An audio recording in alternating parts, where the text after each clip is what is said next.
Hello everyone, my name is Jared, for those of you who don't know, and in today's video I'm doing something I have never done before. As you could tell from the title of the video, you probably already have an idea of what it is that I'm calling for.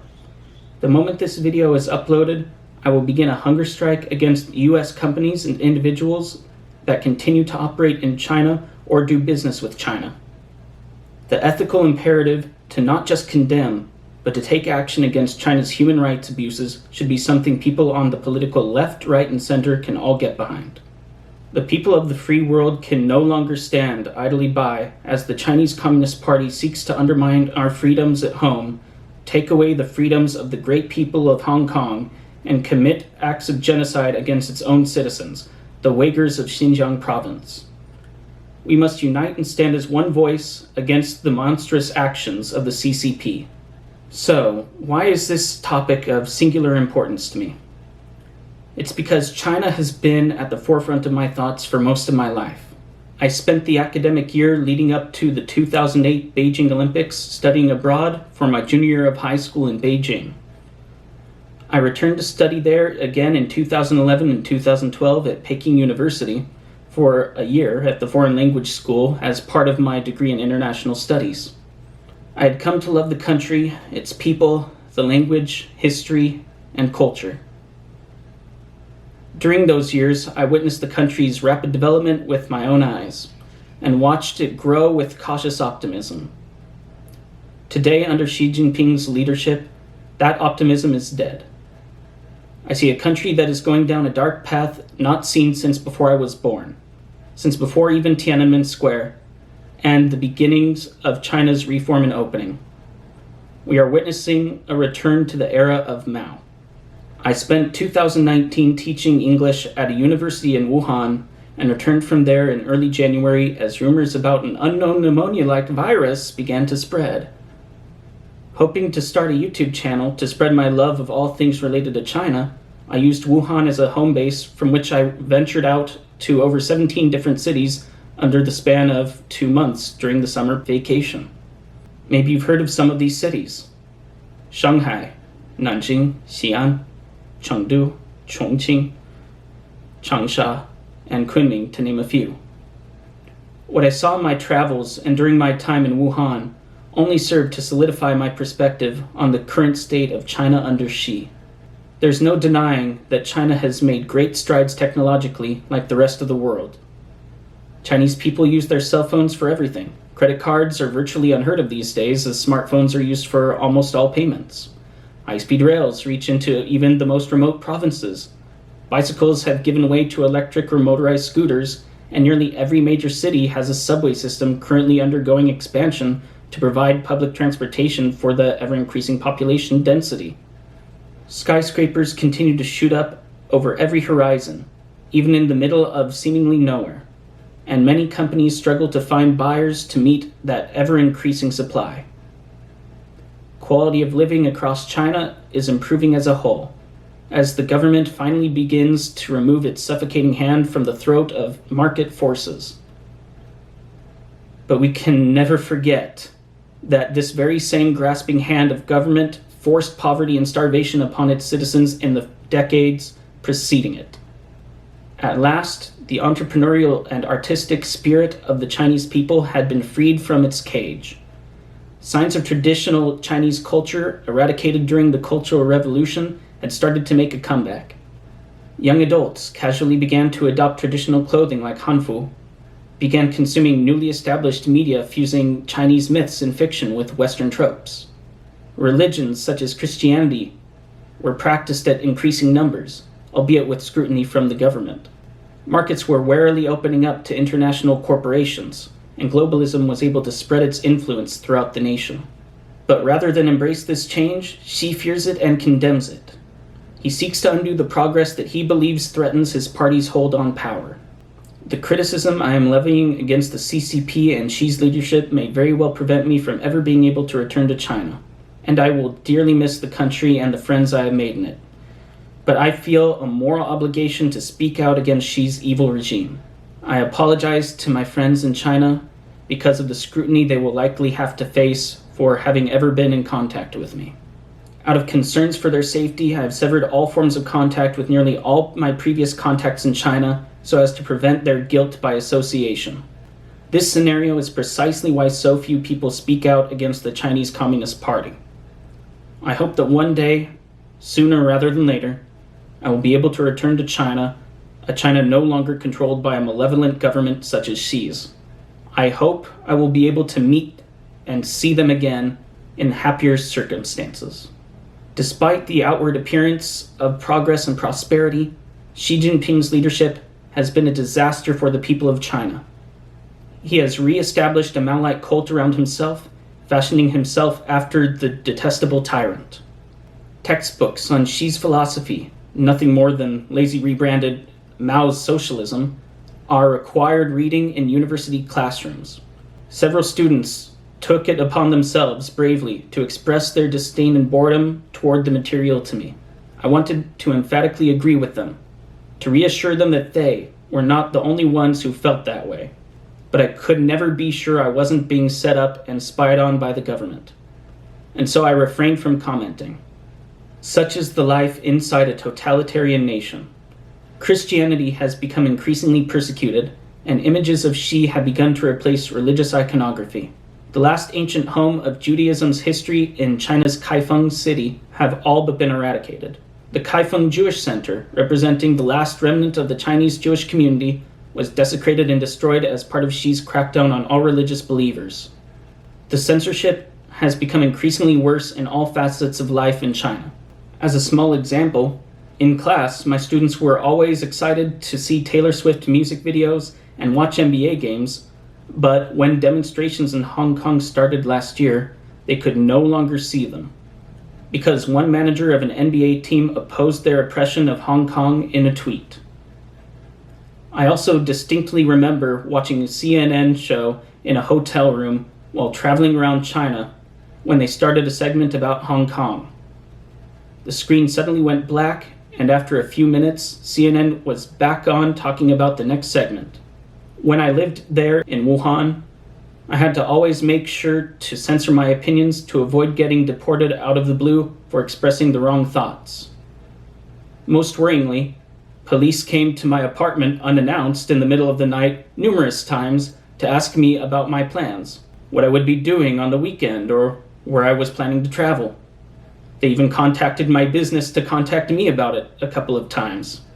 Needless to say, I was exhilarated when my contract ended and I landed back in San Jose International. Citizens around China have dreams of a better China. Many joined the Chinese Communist Party not because they support the ideology, but because it provides benefits to its members. I had an openly gay student who, fully accepted and embraced by his colleagues, was able to join as a member of the CCP because it was the only path open to gain certain benefits that members of society not associated with the party are not allowed to partake in. This system creates a political upper class which treats the rest of the populace as second-class citizens. Foreigners, therefore, are treated as third-class citizens since they are not allowed access to many of the social benefits that nationals have regardless of years spent living and or working there, unless you divulge national secrets or provide them with technological insights. As evidenced this year by the Africans living in Guangzhou and others, the government will spin a narrative about you, a non-citizen, at the drop of a hat. You will be denied access to all amenities, including essential services. Many people will treat you incredibly poorly and insult you for no fault of your own. Then, when it suits the government to stop, the hatred will disappear and people who insulted you a moment before will pretend as if it never happened. It must be noted, however, that this is not a trait of most Chinese citizens, but it is a significant minority nonetheless. Xi has also reinvigorated the country's ultranationalist wing, which views foreigners as the historic enemies of China for causing the nation over 100 years of shame. For those unaware of the 100 years of shame, this spans from the First Opium War and the opening of China in the 1840s to the end of the Second World War, with the beginning of the CCP's totalitarian rule in 1949. They view China as the center of the world, and that the people of all other nations are inferior. This is grounded in thousands of years of history. There are few places in the world where you, as a foreigner, will experience more racism. Examples abound. A museum held an exhibit in which photos compared Africans to animals side by side. A commercial for a washing machine had a black man go inside, get cleaned, and come out Chinese. This racism stems from a lack of experience with foreigners, not from hate. Given how rare foreigners are outside major cities, they are, for the most part, treated as curiosities. The CCP exploits this ignorance and uses it to whip up an ethno-nationalist hostility. With the rise of nationalism in China, there has simultaneously been a rise in militarism. For a nation that purports to not have any desire to conquer anything, it has done an awful lot in preparation of doing just that. China has expanded all its military forces and antagonized its neighbors with its new naval fleet, and constructed artificial islands as military bases far from the mainland. They have established their first naval base outside their country's territory in Djibouti, with plans to become more active in the region. China has all but colonized the nation of Zambia. Xi's China brings promises of new technology and development to African nations on one hand, and in the other, they force the people of African nations to have unwanted contracts on the other. Criticism against China will be met with consequences for these nations. All the while, China is allowed to spread its propaganda online and in our schools at home.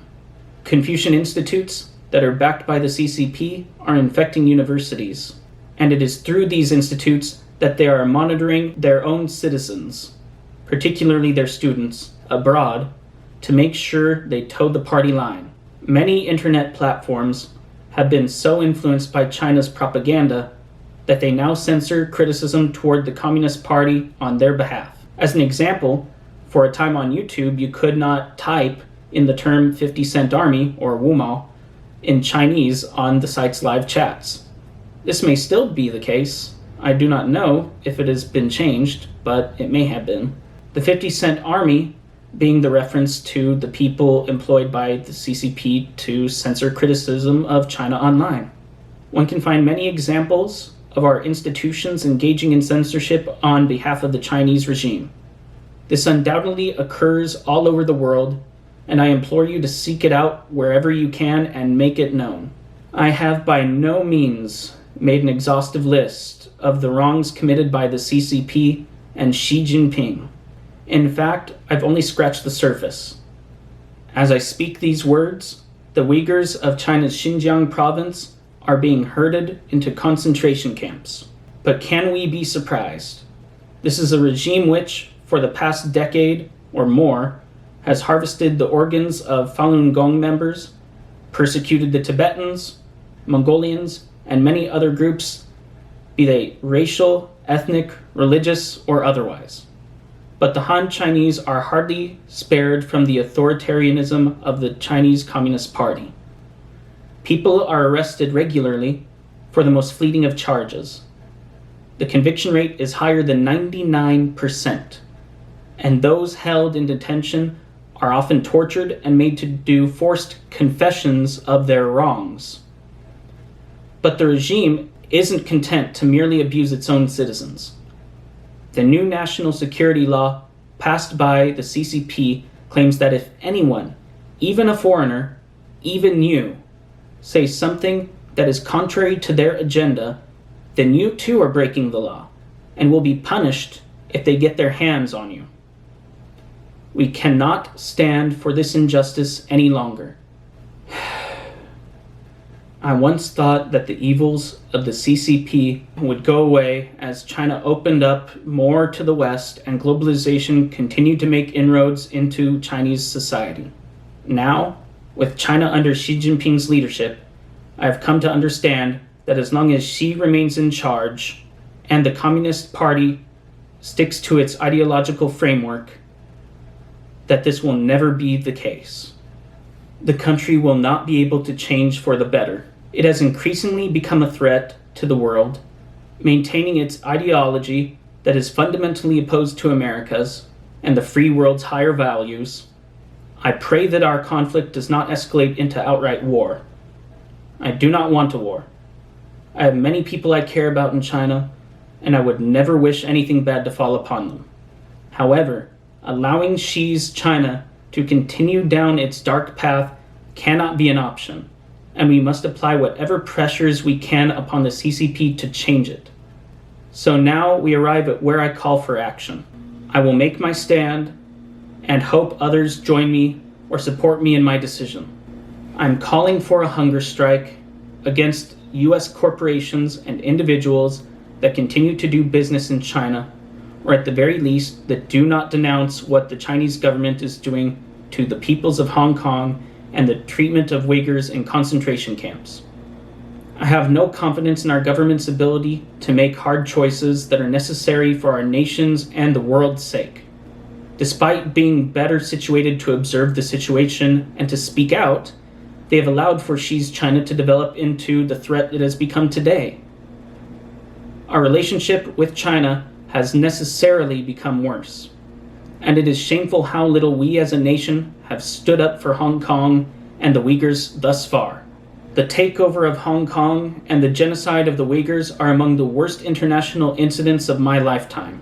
Yet companies such as Apple, Intel Corp, Boeing, TI, Starbucks, Nike, and the NBA, as well as many others, individuals like LeBron James and Mark Cuban will choose the pocketbook over the valuing of people's natural right to life, freedom, and pursuit of a better life. I hope they will prove me wrong. I would go out and buy a LeBron James jersey tomorrow if he made and committed to a statement either in support of the peoples of Hong Kong or against the CCP's reprehensible torture of the Uyghurs. I would buy a product from the companies I mentioned, and others I have not, once they have moved their bases of operations to anywhere else. Preferably, many of these jobs would come home, but I understand that this is not always possible. So now, one final time, I ask you to join in this effort if you can. Join me in my hunger strike. If you can't, please support me and others who make this choice. Share this video. Spread the word to everyone you can, by whatever means you have at your disposal. Tweet about it, blog about it, share stories of China's abuses on every social media platform that you use. Speak out against politicians who condone or ignore China's actions. If they are your representative or senator, then call them. Speak with your friends and loved ones, and ask them to do the same. You can also take direct action. The companies that do business in China will downplay and hide the extent to which they are complicit in the actions of the regime. Do not let them hide it. Tag them on social media. Ask them publicly if they subcontract to facilities that employ Chinese labor, child labor, or even slave labor. Every single time they announce a new product or make a bland post, we should bombard them with questions about their business activities in China. If enough of us pressure them, they won't be able to escape responsibility for much longer. Maybe we can even make them bring their jobs back to the US, or to anywhere else at least, where human misery isn't a step in the production process. If we maintain a constant, unrelenting demand for answers and explanations, their silence on the issue will become an answer in and of itself. I never had any intention for this to be the tone I would set for my YouTube channel when I started. But this is what I have been forced to become by the times we find ourselves in. I will regularly post updates regarding my weight loss as the strike goes on, and we will see how long I will be able to keep it going. I have never fasted for longer than a single day before, so any recommendations on how I can keep it going for longer are appreciated. At least I will finally be able to lose the weight I gained from eating so much good food in China, and despite having to stay at home during COVID. If you stayed with me for the whole length of the video, you have my gratitude. I look forward to what we can accomplish together. See you next time.